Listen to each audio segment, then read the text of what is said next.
Yeah. Okay, let's do. And I think let's first start last time because 2 weeks ago we canceled uh, uh, the previous one. So the last time we have like the Victor and talk about the signal the testing, and because we ran out of time, and so we didn't give you time. So Victor, maybe you want to start today. Yeah, sure. Thank you, Dawn. So I put some stuff on here, SIG Node testing enhancements as a link for the doc. I just want to start out and say there's been some great efforts from the team to sort of jump in, look at these tests, understand what's going on, and fix some issues. Um, one of the comments, this is directly out of our meeting, says, "Hey, we made an entire test grid tab blue with one PR," and that's when you look at the test grid tabs, there was a lot of red, so blue is definitely a step in the right direction, so that's good.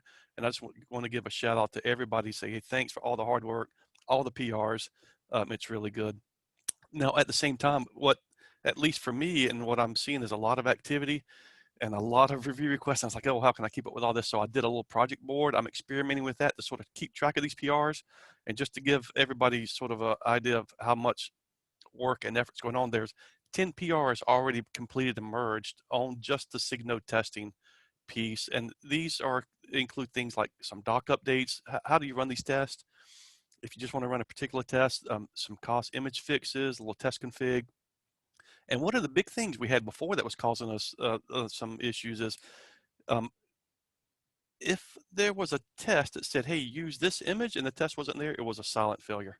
So now if the image is missing, there's an explicit failure, so that's good. And there's 13 PRs still in progress. So we've got 10 merged, there's 13 more that are currently in progress being reviewed. There's some doc updates, more image cleanup, and then there's some things with the benchmark test. So I know probably Ed and Morgan on. I want to talk just briefly about this benchmark test. What happens is there's some benchmark tests that run. The benchmark tests were failing without a memory. And so there were a couple of approaches to fix it. The one we sort of, I think, agreed on and that we're pushing forward is let's lower the number of pods from 105 to 90. Now, this is just really a temporary workaround to get the test running again. The analysis so far looks like Containerd was split out into a separate process, I guess. But that one seems to be what's using more of the memory. And so just to make sure that we didn't lose that, I opened the issue to track that and say, hey, we're going to probably lower this number of pods from 105 to 90 to get the test going, but we've got this underlying issue where at some point, it seemed like the history was way back a few years ago, this was a test that says, hey, how many pods can we safely spin up on a node? And Don, I think there was a big issue I think you had put back in there a comment way before. So that was sort of what this test was about, and that's sort of what's going on.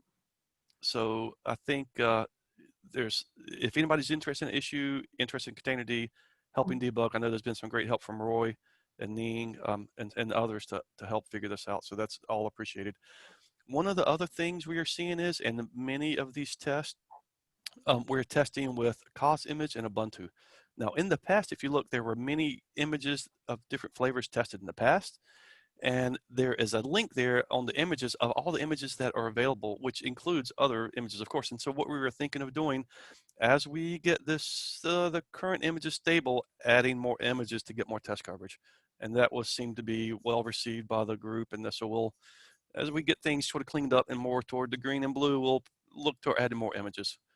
So that's sort of a update. Any questions or comments, or any other folks that are working on SIG Node testing want to jump in and add some more comments, that would be great. So yeah. That's huge progress. Actually, we used to have the 5 image and for the node E2E test, and but because not all the image have like the image owner, so they add once and not maintain. So then we have the policy. If you make us like the node E2E test particularly fail for one month that time, and we have to retire that image. If giving current status, all the images should be retired. I see. That's good. Yeah, so then we also have the policy we want to have like the majority of the image, like we used to have the Debian, and Ubuntu. And also we ask to have like we also have the CoreOS, and we also ask RHEL. But I believe the Red Hat actually maintain a different site. It's a separate one. It's not really here because a lot of work to enable the node E2E test. So they never get around to enable that as the package together. So that's why we end up only have the file image, but because none of them is maintained by any image provider. So we have to retire one by one. Yes, Yeah. that's good. That's good because we were sitting there wondering, it's like, what happened? Why are we not using these, testing these images anymore? And I can completely understand if there's a failure and no one is responding, hey, yeah, it makes sense, get out. Yeah. Yep. Yeah, so we may need to restore those policy because at the end we only have the two images there, so we cannot retire them. Based on previous policy, all those two should be retired too. Yes. Just want to share here. Okay. All right. I see some people raise hands. And George, do you want to talk? Yeah. Also wanted to throw something else out there. For all the testing related work, there is a as it was already mentioned, there is a project board in the Kubernetes org, and a lot of work in there. The only people who are approvers are the chairs for SIG Node. I was also, if we could get like some periodic time slot where people could walk through those issues, PRs, and prioritize them, that will be also really helpful. We've been getting a lot of help from people in SIG testing because they are approvers for a lot of the things, but some of the things are really just constrained to SIG Node chairs. Yeah, we should fix those. Yeah, thanks. Yeah. And I think that there's a couple PR already sent out to add more people to maintain those kind of things. And we also need to more clearly define those policies. And yeah. Another thing, I think Victor already mentioned that benchmark test. Yeah, we have the benchmark test, and we even have like the performance. I think the people proposed a couple weeks ago to those, so about the node performance things, like the scalability test actually using our mechanism. So we build those performance tests for the node pod density, or you could say the load scalability scale. And then the mechanism, actually that the people build that whole thing is my intern. That's 3 or 4 years ago. And during the CRI development, during the container development and CRI development, actually we're using that a lot to measure the container and the Kubernetes, the resource usage. So then each release, we basically base on those data. So, and to measure and to say how much we want to set for our benchmark test. So we maybe want to someone want to pick up that work, also maintain that one. And also for that work, there are more work. I believe my intern also put that like the to-do list, like wish list there, and want to evolve because we talk about initially when I hired him as the intern. So we talk about what we want for the community, but he didn't return to the signal the next year and as the intern. So we haven't put the effort to grow those things yet. So just put here, just as the follow-up as the benchmark test. Is Yeah, that's is there an issue or anything somewhere to on how to pick up that work and try to get some maintainers? At least speaking for myself, I will be really interested in joining that effort. We used to have the issues there, but I think that because nobody really pick up, so maybe those issues already rotten and being the auto closed by the Bob. But I can pick up those things because I remember the doc I reviewed. He wrote about node performance performance stack, and there's the to do things we can pick up. We can start from there, refine issues, and we used to have the help leaded tag label in the Kubernetes and the SIG Node. So those kind of the issue, but I know that because it's been a while and a lot of issues being auto closed. So we may need to reopen those issues. Yeah. Okay. Awesome. So thanks for everyone volunteer and help, because it used to be like not many people look at the node E2E test. We are the only one. And so the issue is not bubble up too much to the community so much, because internal the team is already digested and already solved. So now we can raise attention and raise the awareness to the community. So I'm glad that more people want to help here. Yeah.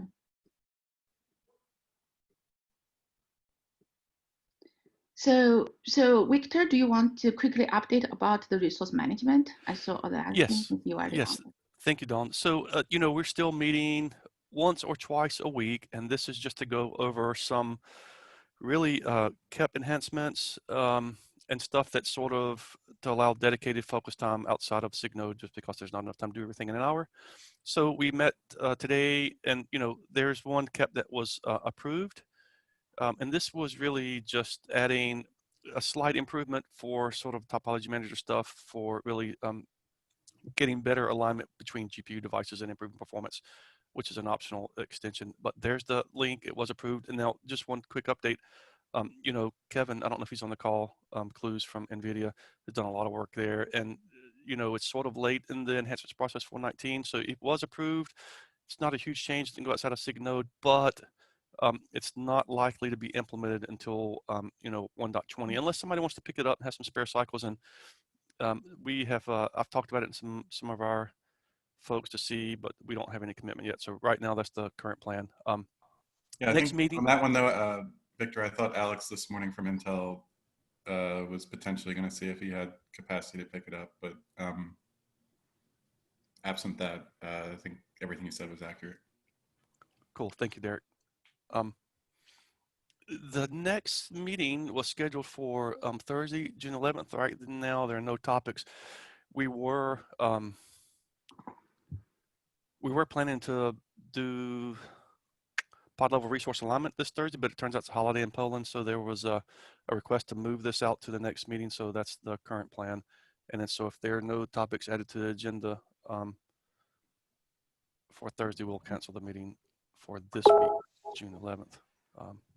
Yep, that's it, unless there's more comments. Yeah, I think the other comment I would add was BG had presented a proposal to support pod level alignment as a topology manager policy, where we today only have container level alignment. I know both Kevin and myself were +1 on that proposal right now, and I think we were waiting to see if Alex from Intel had time to offer additional context, but given that our current topology alignment policy is a per node policy, and that it seems like any future evolution might become a per pod policy, but we lacked a clear action next step to do that. We wanted to bias to enabling more flexibility on the per node version of that policy and support pod level alignment. So I wanted to thank BG and the team from Samsung on putting together like a very clear description on where and how they would use this policy in a classic 5G deployment, where you might have a set of nodes that are only running UPF functions and other nodes that are doing different work, which might not run with this policy. So one thing I just want to make note of that is like, it was really, really helpful when evaluating that KEP to understand like the overall topology the cluster would be deployed into, to understand the system and if it would actually be used. It made the abstract very concrete. And so maybe going forward, one of the lessons I would say that's come out of the discussions we've had, and Victor, maybe you could second this, was it's really helpful when people are more concrete on their use case to drive understanding. So like decisions on things being per pod versus per node are not as easy. Like,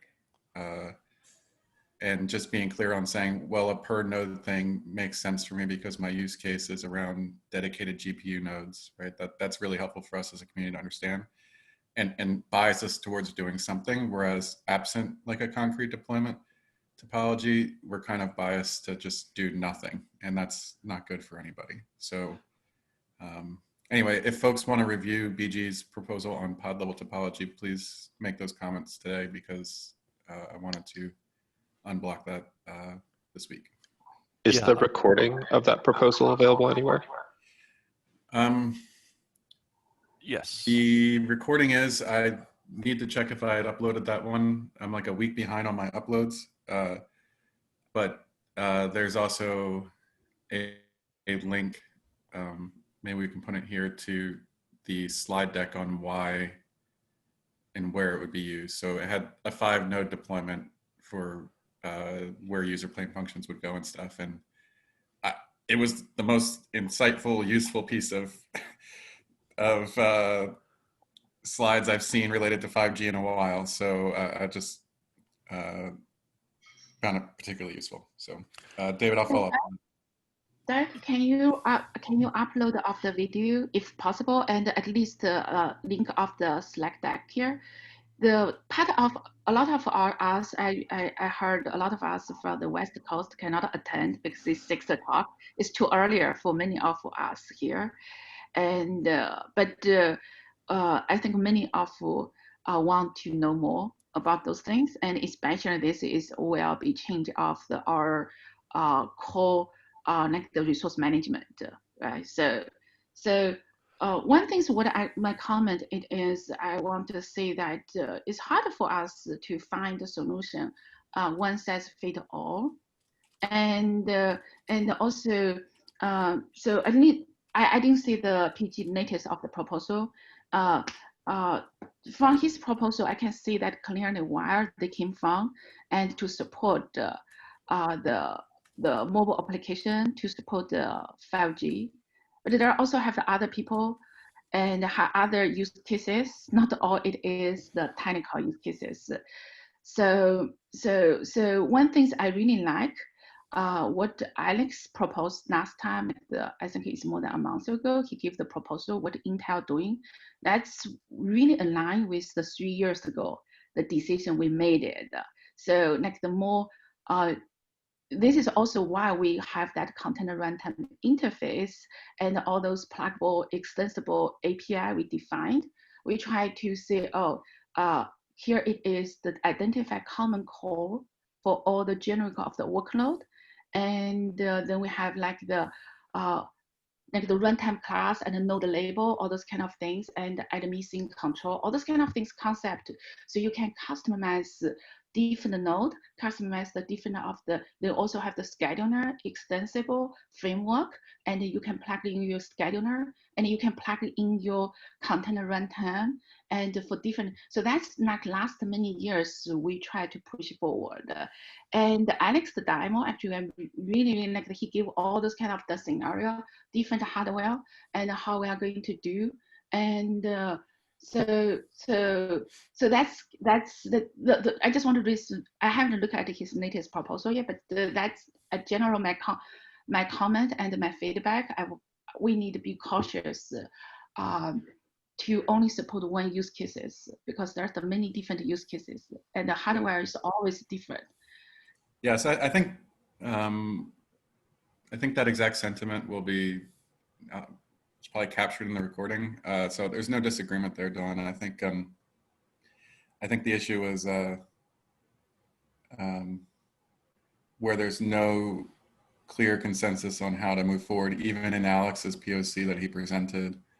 Do we just want to do nothing in response, right? And so I think as long as we recognize that we have a per node policy today for static alignment of CPUs or topology policy alignment on devices and CPUs, all we need to recognize is that if we look to elevate that discussion to a per pod policy, we just have to figure out how to mitigate that or dock to it. But I don't think even Alex, I don't want to speak for him here, has put forward a path forward that.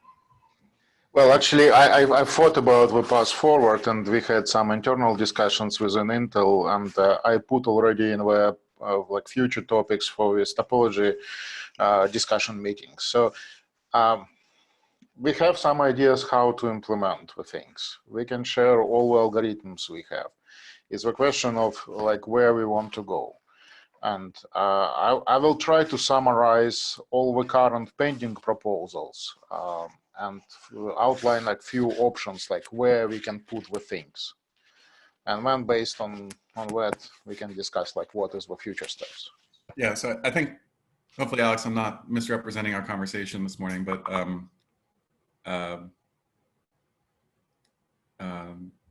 to be clear, we have not approved BG's KEP yet because we were affording time for Alex to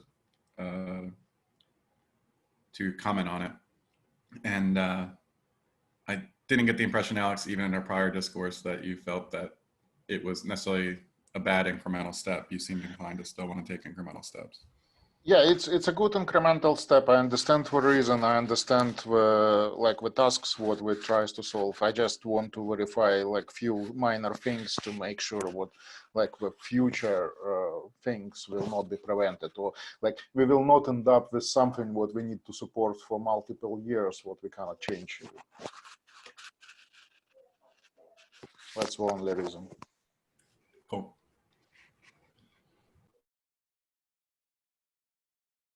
Thanks for tracking off the time. So thanks for David to remind us, because we just want the high level of the summary about the resource management work group. And now let's move back to our target, our agenda. So sidecar container, sidecar order. So let's back to the first one. So sidecar container. Yes, hello, I'm Rodrigo again. I just wanted to do a quick update on what we have done regarding this KEP. Oh, things moved a little bit here. Oh, here it is. Sorry.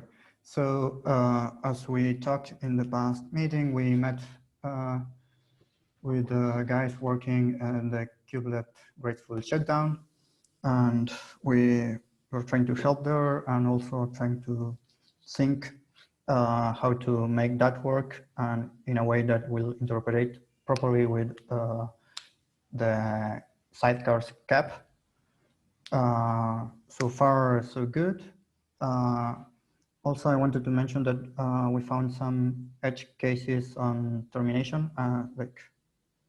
Termination was the biggest concern.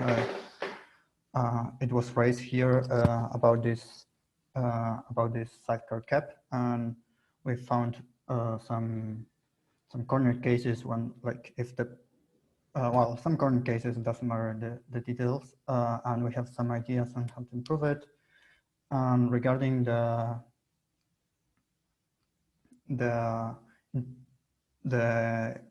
kubelet graceful shutdown, we wanted to ask, maybe if like it's a minute for you guys and it can save hours for us, but if not, we'll just dig into the code. The field pod.deletion grace period seconds, like the code, for example, that is linked in the agenda, considers the case where it is not set. I wasn't sure if that, like, if we cannot rely on that field being set, of if that was added just because when the field was added, it needed to support when it was not set for to interoperate with all the releases, and it was just not removed or something like that. Does anyone here happen to know? Because that will be useful for the kubelet graceful shutdown, and maybe if it's useful there, we can use it for the sidecar KEP.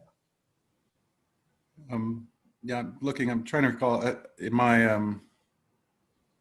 I think there's two different levels of defaulting that could have been happening, one on the API server and then one on the kubelet side here. So I'll have to follow up afterwards if that's okay. I don't have this specific memory, but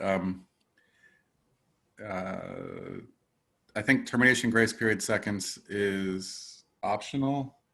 Yeah, termination grace period seconds is set by the user. Right. But the So I looked at the git blame. I looked at the git blame super quick. It looks like it may be added to handle pods that are missing the spec entirely, and that may happen when we load pods from checkpoint or something. But it looks like we've written the code, or it was added with the intention that the kubelet could continue running even when we didn't have a pod spec at all. Okay, well then yeah, I'll check the code, because like the pod is being restored from the container labels, so like Docker container or the container runtime labels. So at that point, the pod should be restored. So, but yeah, maybe when you restore it from label, it's not set. Yeah, maybe it's something like that makes sense. Sorry. But yeah, that was the quick update regarding sidecars. And regarding the other, the next item in the agenda, Alban, the worker couldn't join, but we're planning to work in the user namespace design proposal in the future, and wanted to know if someone else is already working on it or want to join forces or something like that. So hey, Rodrigo. So I invited Sargon from Netflix. Sargon, are you still around on the call? You invited? I saw him earlier. Maybe he had to drop off. But so I spoke with them. Netflix is also interested in that feature, and like Cryo team, like Giuseppe and I will be happy to help review and push this forward. Also, I remember Derek. I remember there's another team in the Red Hat in the past actually initiated this effort and get up to today's state. So are they want to continue driving this one? Yeah, so this effort was initiated originally by myself and Vikas Chowdhury, who is no longer with Red Hat. He did a lot of great work to help push it forward, but he's not presently working in this space anymore. So it's great to hear. Numernaal had been chatting with folks at Netflix that had an interest, and it's good to see the renewed interest. I will say that we got very far in almost getting this over the hump, but then it reached a point of there were probably a couple issues. One, if I recall, this is the GitHub PR issue that eventually made it that you could not open the issue or PR anymore because there were just way too many comments. And so I'll be curious if the unicorn reappears for that. But the challenge we had there was trying to figure out probably how to handle upgrade safely. And I would bring in Jordan Liggett, who I remember being a very prominent reviewer on this particular PR as well, since I think at the time it was myself, Vikas, and Jordan that were trying to iterate on this. There were also some areas that were maybe underdefined. And so it'd be good, Myrna, I don't know, we haven't chatted, like if the Netflix use case was a node-wide remapping. Yeah, it was a node-wide remapping. Yeah, and I think they're interested in a node-wide remapping, the phase one that we were trying to tackle here. I think one of the issues we had here was with Docker, where if you have a privileged pod, I think with Cryo and Containerd, you can switch off the user namespace, but Docker did not have support for that. I remember that as one of the issues, but I'm not allowed to check what we agreed to do for that. Shouldn't maybe now? We talk about this one at the SIG Node, and I remember that time Lanta and Michael Brown is here today. We talk about this one, and then they plan to take back those issues to the Containerd community and continue discussing. I don't remember report back, but they actually take that task. I hope. I'm not sure Michael is here. Yeah, there was an open PR that was working on in Containerd, you know, whether like how to push it through on the CRI side for all the mapping and get Containerd support for it. It's had some good traction lately. I don't think it's closed yet. Okay, thank you. That's right, Vince. Thanks. Yes, Okay. Thank you. Over here, yeah. Okay, yeah. So I just wanted to say that we're planning to work on this. Yeah, if someone else is working on it, I wanted to ask that. But Thank you for all the information. Okay, so maybe I propose something next.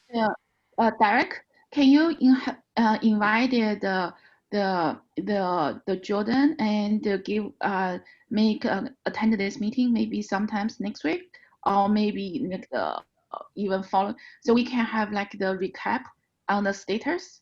And so far I heard the couple issue.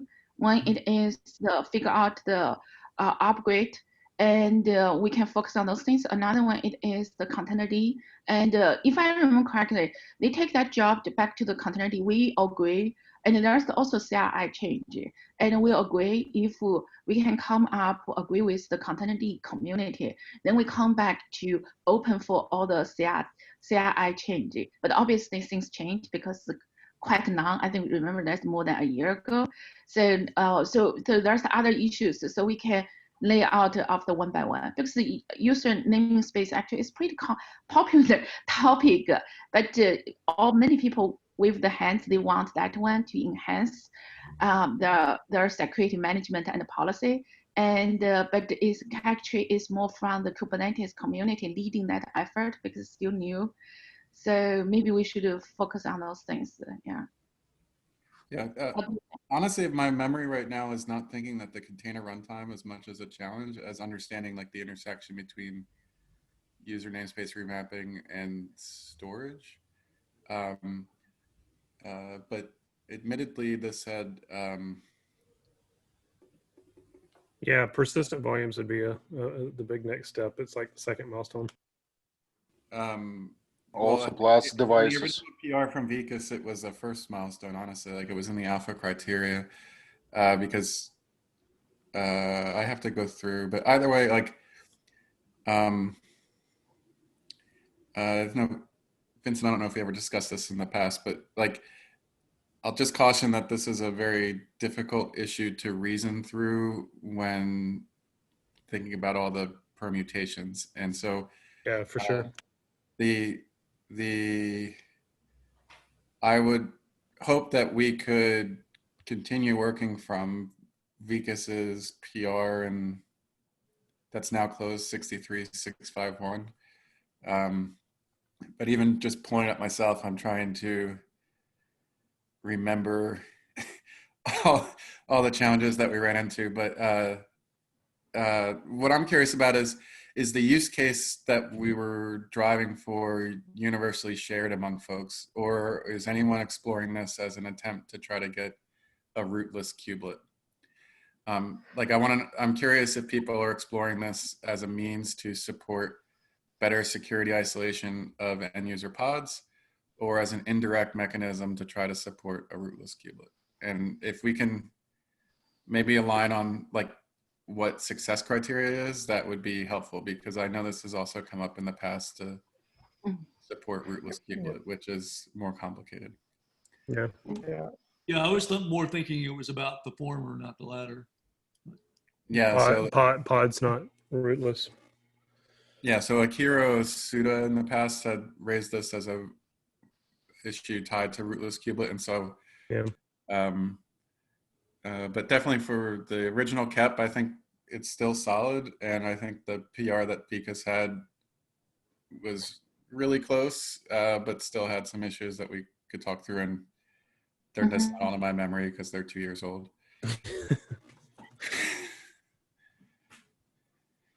I think like first step, we can do a recap maybe in a couple of weeks to see where things ended over there, to refresh everyone.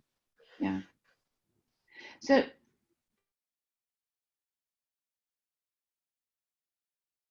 I think at least the first aspect attack nothing for the rootness Kubernetes.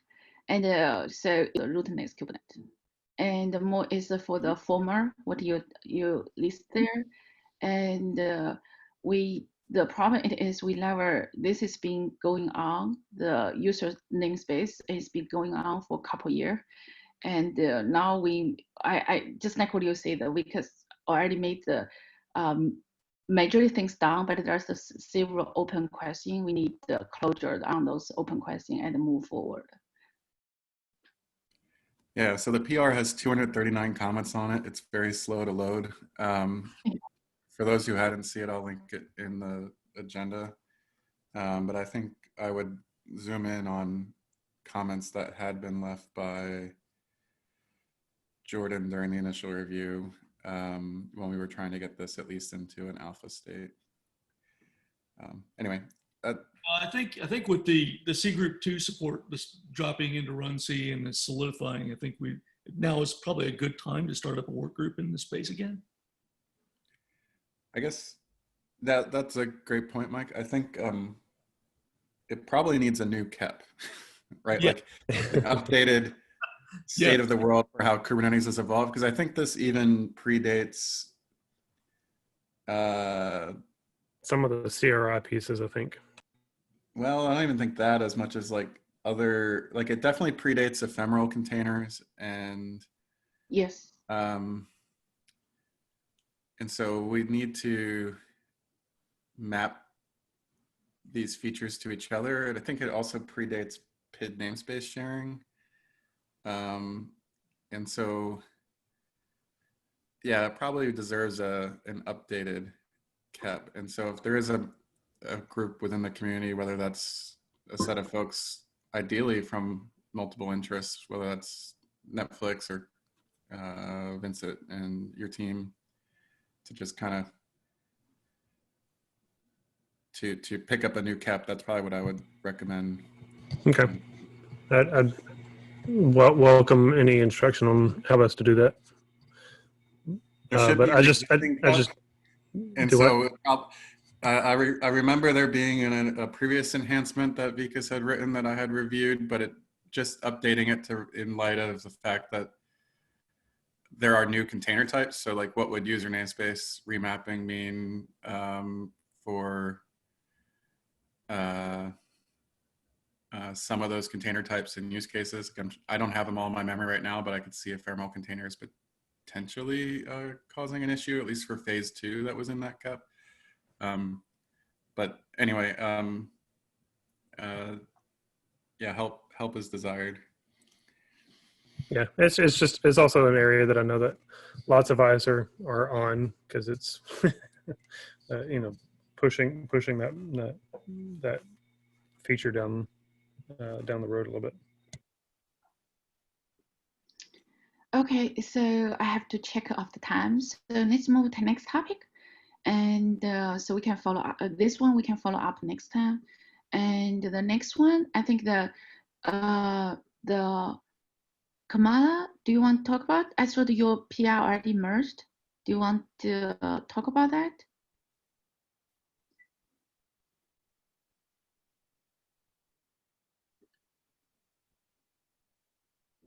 Okay, looks like sounds like he's not here.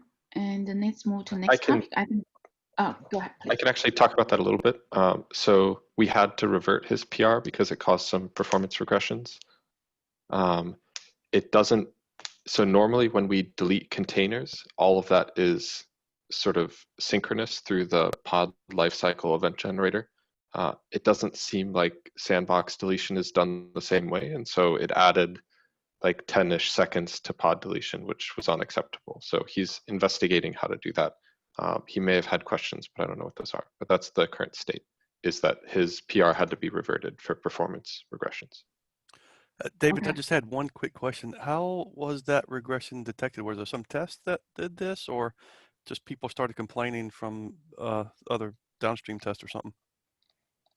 Yes, so Aaron Krickenberg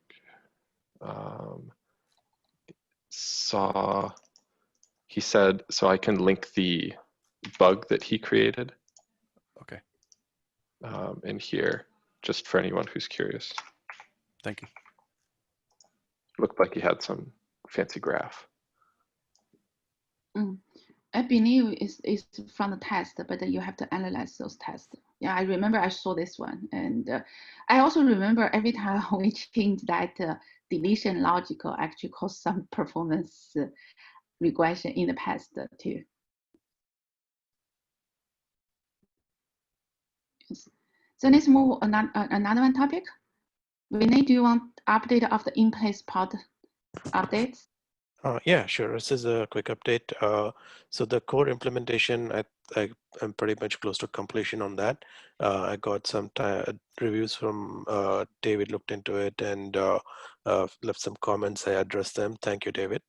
And I believe the API has been partially reviewed at least by Tim Hawken.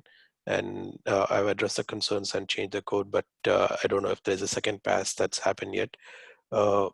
I'm planning to, there are a couple of small items left, which is the resource quota limit range. I don't think there's much work to do in resource quota. We agreed to use just limits for now. I do want to go in and now that we have an implementation, I want to take a look at if there is any real problems with corner cases. There shouldn't be. And then there is a limit range, which should be fairly simple to just ensure that resource quota update is not blocking resizing, and limit ranger keeps the limits within bounds. Then the next big task is to do the E2E tests. The goals for alpha release for 119 is to have the basic E2E and then the E2E for multiple containers. So far, I've been testing them manually. And David, I did check that concurrency to concurrent updates, the mutex mechanism that I have there, it does work for both. It serializes pod additions with the resizing as well as multiple resizing that's happening concurrently. So I think that looks okay to me, but please take a look. I will take another look. Yeah.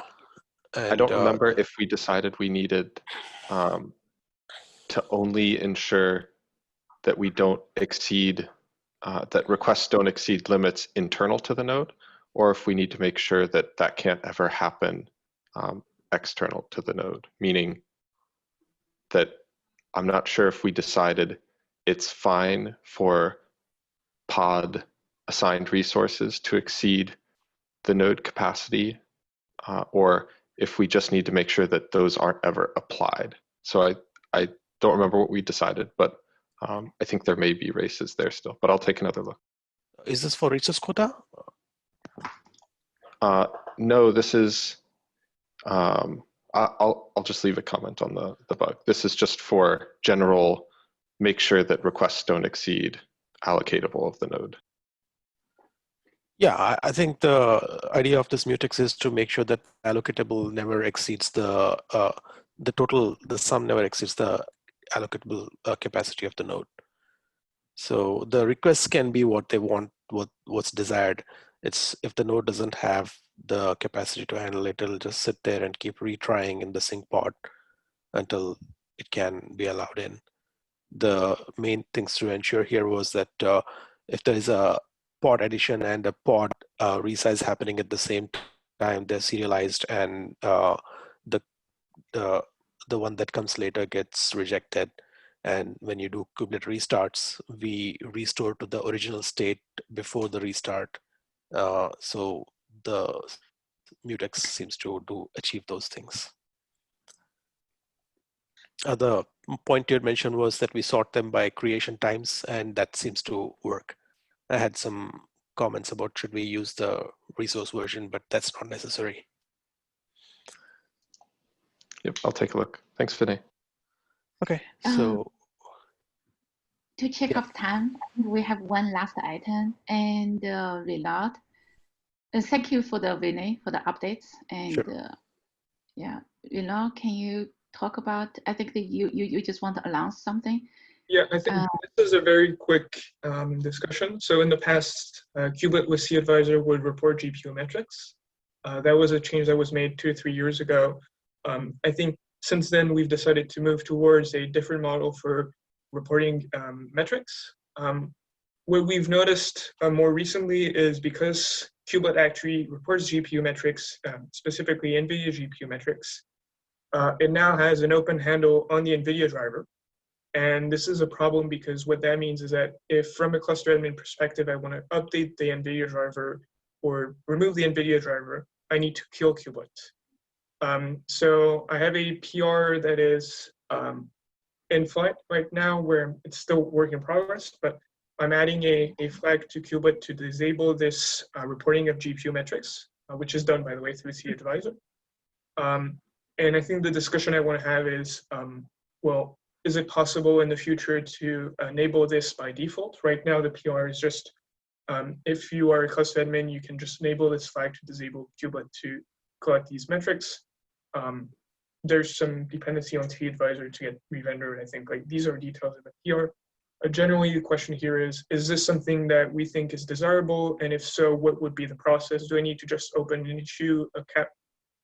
Is that something that we want to start advertising, basically? Yeah. If it is desirable. Yes. Go ahead. No, I never liked that we put this in as it was, and so I'm happy, Renaud, that we have a reason to undo it. I'm wondering if we can tie this to the general change to kubelet rendering sig-advisor in some way to avoid having this happen. But I don't know that this warrants a KEP as much as just a general path to ensure we don't regress anybody. Like it doesn't span SIGs to my knowledge, and it's local to one component. So in my experience, we can discuss the issue on this PR. In my experience, people don't really use these metrics because the metrics that are really collected are a bit unreliable, or were a bit unreliable, especially GPU utilization. So it will, I mean, I think there's probably people out there that use it, but I definitely agree with the fact that at least we should be trying to remove this. Yes, so we've run out of time, but I want to say like that we definitely proud this one because we used to have like a lot of debate in the SIG Node. We don't want this one, but we accepted just to move forward, move the ball forward right that time. So we definitely support this one, but still we don't know. We are not, we cannot cover all the use cases here.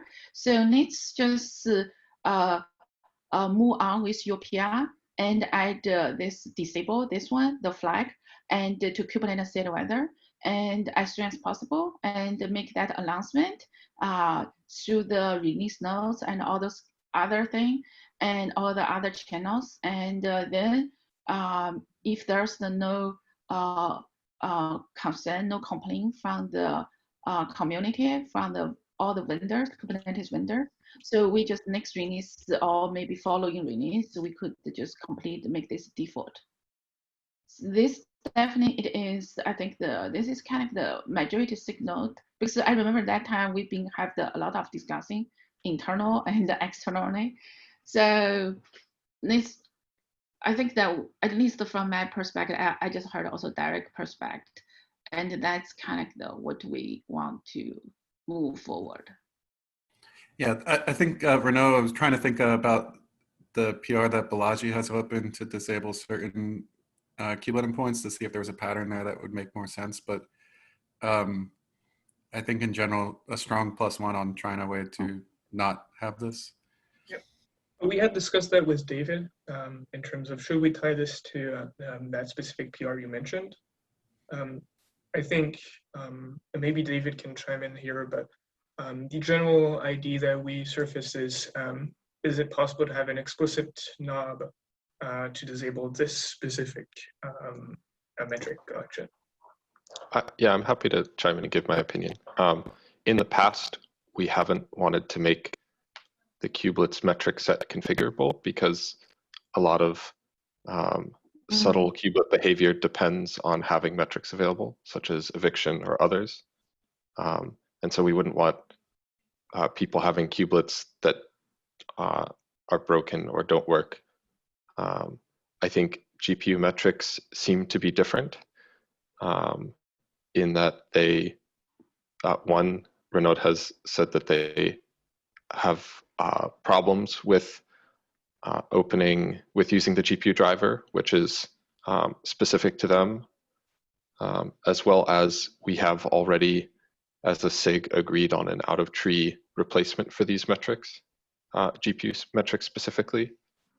I do think that we shouldn't remove this flag and remove GPU metrics entirely without deprecating the summary API, as we have in the past tried to maintain backwards compatibility. So I agree with your earlier point, Derek, that we should still tie this to an overall effort to remove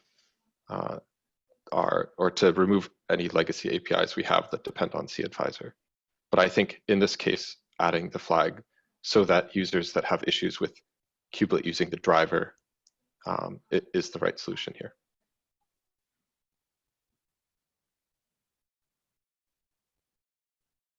All right, well, I added the notes of everyone in the Google Doc. I think this is probably something I'll surface on the PR. But it looks like we're pretty much aligned, and there's some details we need to iron out, but I think we have a pretty good idea what's the path moving forward.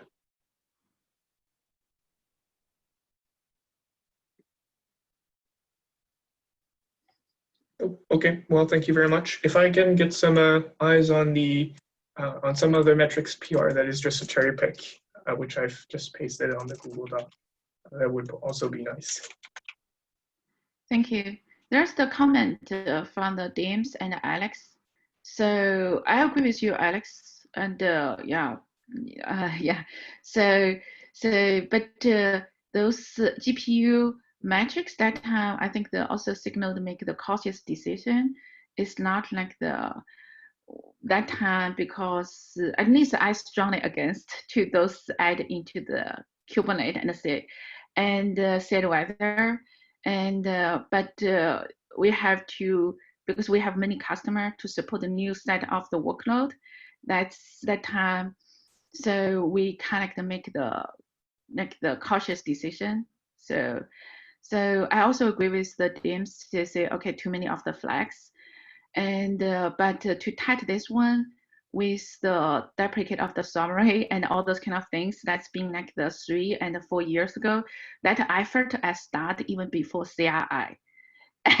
And we didn't make much progress. So I really think about the retail as much as if we could clean up a little bit of the code base and remove some of the 1 or 2 vendors code and clean up the code base. That's the good choice. Even we cannot remove entire of the summary and or maybe like the clean up the cAdvisor integration. So at least this is the one baby step for the clean up. I understand that, Don. It's just that it's frustrating to see that things are stuck and we are adding flags just to let somebody disable something for their own use case rather than actually making a complete effort to clean things up. And since we are doing this, we have less incentive to go do the actual work that is needed. That's what I feel. Yes, I agree. Yeah. Well, what we can do, if we understand what this is like architecturally incorrect thing to use, what we can do is to have a flag for people who actually using it to explicitly enable it back. So we can think about like why we are still using it if NVIDIA suggests what we need to use something else. I like that, Alex. Yeah. And not it should not be a command line flag. It should be a config flag.